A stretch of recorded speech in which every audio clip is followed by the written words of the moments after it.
Hi, welcome to A Baker's Passion. I'm Ray Madursky, and today I'm going to do a video demonstration on how to prepare Polish Babka. Polish Babka is a sweet yeast bread that's traditionally used to celebrate Easter and Christmas. And in my family it was actually used to celebrate all special occasions, such as christenings and weddings. After a wedding you have a party the day after called propavinia, things like that. We always had babka as part of the celebration. And it's a wonderful, unique, and incredible bread. And it's not really a cake, it's a yeast-based dough that you make. It's enriched with lots of butter. The recipe I'm going to share with you is 20 egg yolks. So it's a very, very wonderful, rich dough. And in fact, when the Polish hired French chefs to come and bake, when they went back to France, rumor has it, at least according to the people in my family, that brioche was developed because they learned how to make babka in Poland. So let's get started, and we'll just go through the technique. It's a lot of work. It's a little bit of a challenge, but it's absolutely worth learning and putting this into your repertoire. If you're Italian, it's your panettone with a few little changes. So let's get going. Okay, whenever you're baking or even cooking, I always find it really helpful to use the French idea of setting a mise en place. It just means getting everything ready. So I weigh out my flour, I weigh out my powdered milk, then all I have to do is add things as we go along. So I'm doing 2 batches today. You'll just do 1 batch, the first time especially.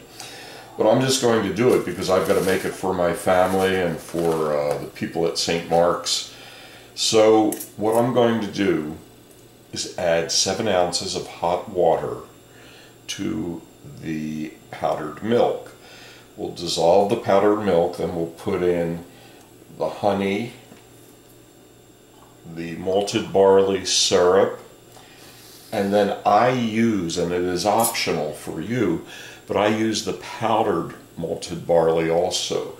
This is a product that you can buy at any home brewing store. You just ask for malted barley, the powder. You need this. I think you need this, but you don't have to have the powder. But if you get them both and use them, do it. And you need just the simplest malted barley powder that you can buy in the smallest quantity that you can buy, okay? It really, it has this wonderful diastatic amylase, which helps break down the starch in sugars into the single sugar units, and that's what yeast are able to metabolize. So these 2 guys really are kind of important anytime you're making bread, anytime you're using yeast. You want these 2 guys to be in there, okay?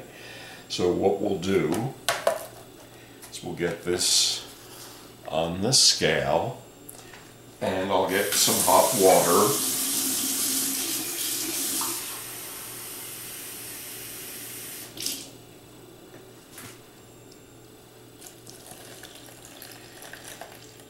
And I just bring it right up to the, there we go, 7 ounces. I'm actually going to do the same with my second batch.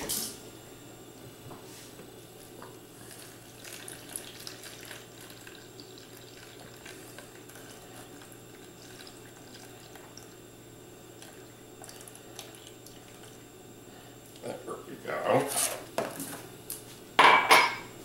Now all we need to do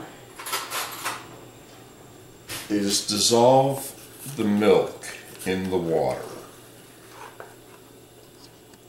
I have added the malted barley, the barley syrup, and the honey to the powdered milk mixture. Now I'm going to add 1 teaspoon of yeast, and this will allow the fermenting process to begin.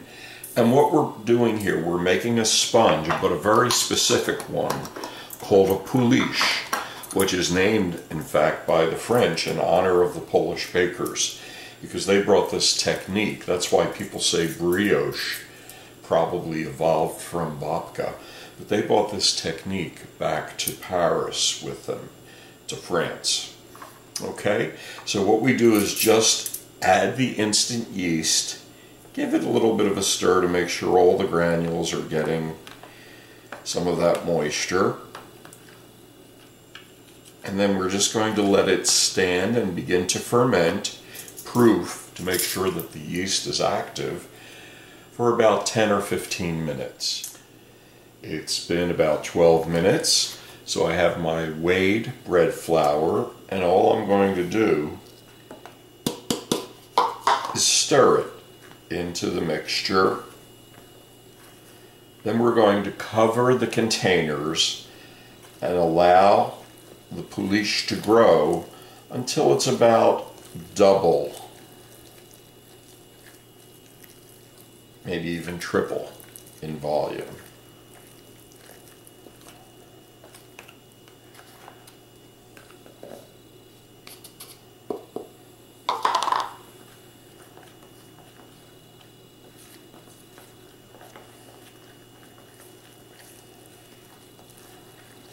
This probably will take an hour to maybe 2 hours. So that's the first fermentation. The proofing, checking on the yeast. Now we're fermenting. And this will allow it to really grow. The purpose for making bread this way and treating the yeast this fashion is that we're really allowing the yeast to really develop a wonderful, rich flavor. Now, as you saw, we only put 1 teaspoon. You could put less in if you want, but the rest of the yeast will be added to the main part of the dough when we put that together.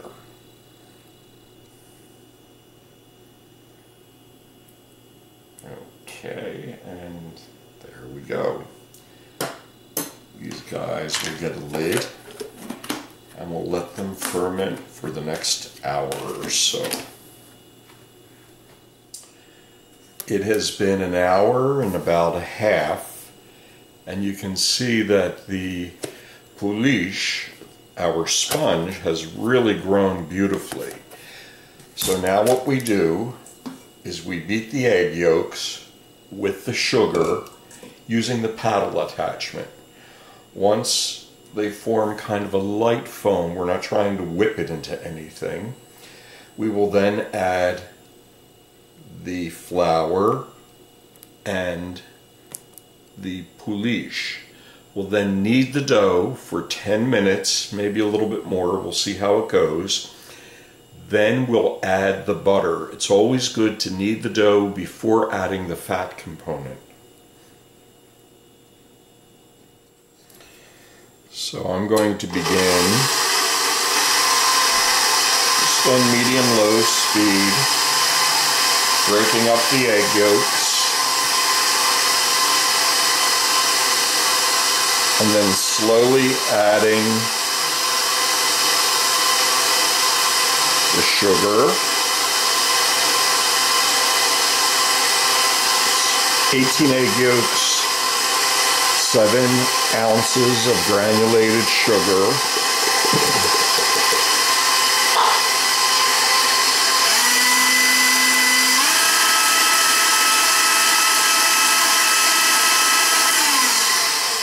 okay,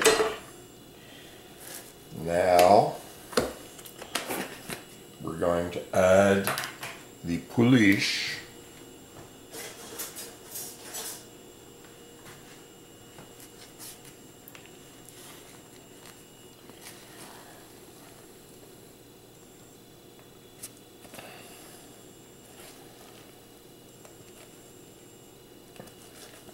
Which is really done beautifully.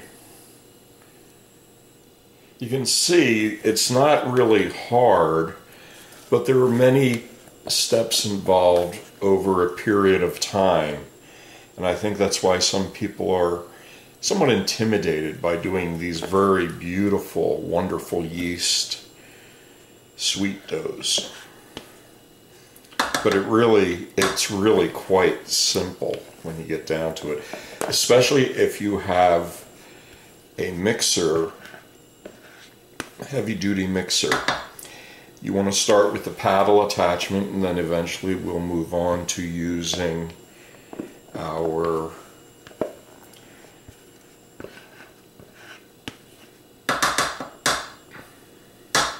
dough hook.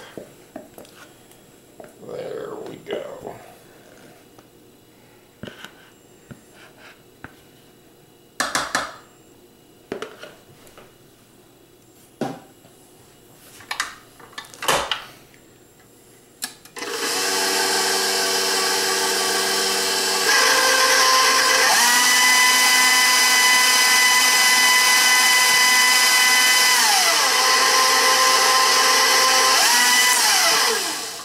Okay, that's all we have to do.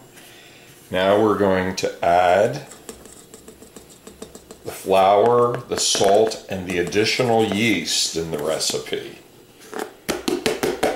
We only had 1 teaspoon of yeast in our Polish. So now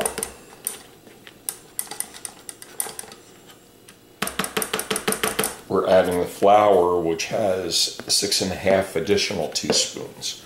Lots of yeast in babka.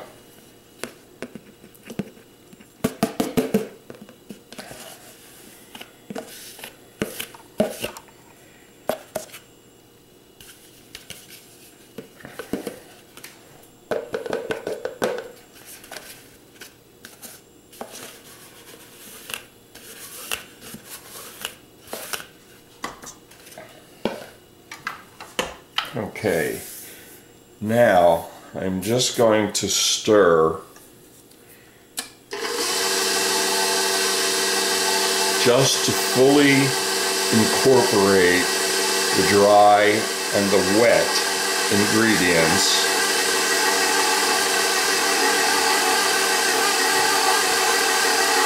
And it's just beginning to form a really sticky dough.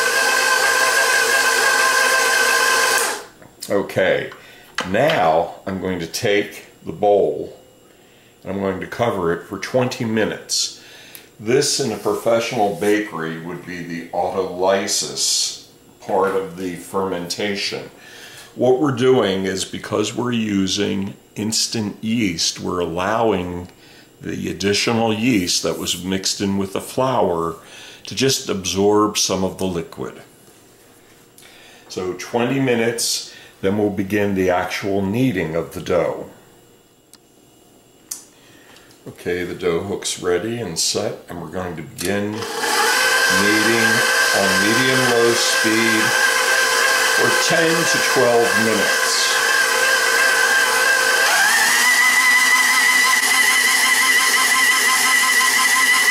Okay, now I'm going to add the butter, which is at room temperature, just in small chunks. Press it, just put it right into the bowl as it's kneading the dough.